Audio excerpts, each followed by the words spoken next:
Hello, ഇന്നൊരു pepper chicken റെസിപ്പിയാണ് ആക്കാൻ പോകുന്നത്. അതിനാവശ്യമുള്ളതാണ് പെപ്പർ. ഞാൻ ഉപ്പും മഞ്ഞളും ഇട്ട് മാരിനേറ്റ് ചെയ്ത് വെച്ച ചിക്കൻ ഉണ്ട്, കുറച്ച് മല്ലിയില ഉണ്ട്. ആദ്യം നമ്മൾ പെപ്പർ മിക്സിയിലിട്ടിട്ടൊന്ന് പൊടിച്ചെടുക്കുക. അതിലേക്ക് മല്ലിയിലയും പുതിനയും കുറച്ച് ഇട്ടിട്ട് മിക്സിയിൽ ഈ പെപ്പറിൻ്റെ കൂടെ തന്നെ നല്ല ഫൈനായിട്ട് അരച്ചെടുക്കാം. നല്ല ഫൈനായിട്ട് തന്നെ അരച്ചെടുക്കണം.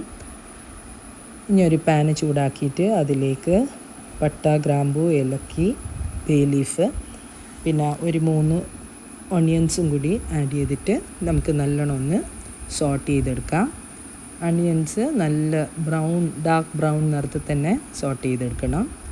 അതിലേക്ക് ഇഞ്ചി വെള്ളുള്ളി ക്രഷ് ചെയ്തതും കൂടി ഇട്ട് കൊടുത്തിട്ട് സോട്ട് ചെയ്യാം. നല്ല ബ്രൗൺ നിറത്തിലാവുമ്പം ഒരു തക്കാളിയും കൂടി ഇതിലേക്ക് ചേർക്കാം. തക്കാളി ചേർത്തിട്ട് അതും കൂടി സോട്ട് ചെയ്യാം. ഇതിൻ്റെ കൂടെ തന്നെ ഇനി നമ്മൾ മല്ലിപ്പൊടി, ഒരു 2 ടീസ്പൂൺ മല്ലിപ്പൊടി ഞാൻ ചേർത്ത് കൊടുത്തിട്ടുണ്ട്.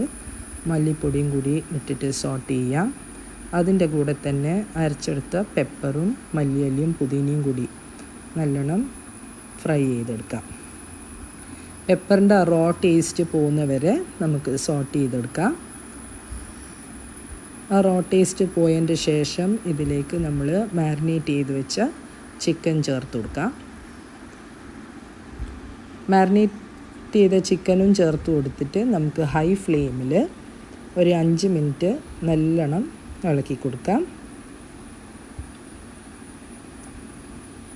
ഇതിലേക്ക് നമ്മൾ വെള്ളം കൂടി ചേർത്തിട്ട് ആവശ്യത്തിനുള്ള വെള്ളം, നിങ്ങൾക്ക് എത്രയാണ് ഗ്രേവി വേണ്ട അതിനാവശ്യത്തിനുള്ള വെള്ളം കൂടി ചേർത്ത് കൊടുത്തിട്ട് നമുക്ക് കുക്ക് ചെയ്തെടുക്കാം.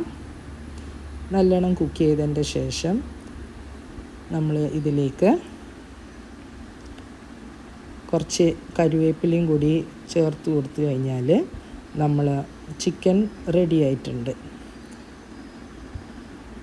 നല്ല നാടൻ ഫ്ലേവർ ചിക്കനാണ്. എല്ലാവരും ട്രൈ ചെയ്ത് നോക്കാം.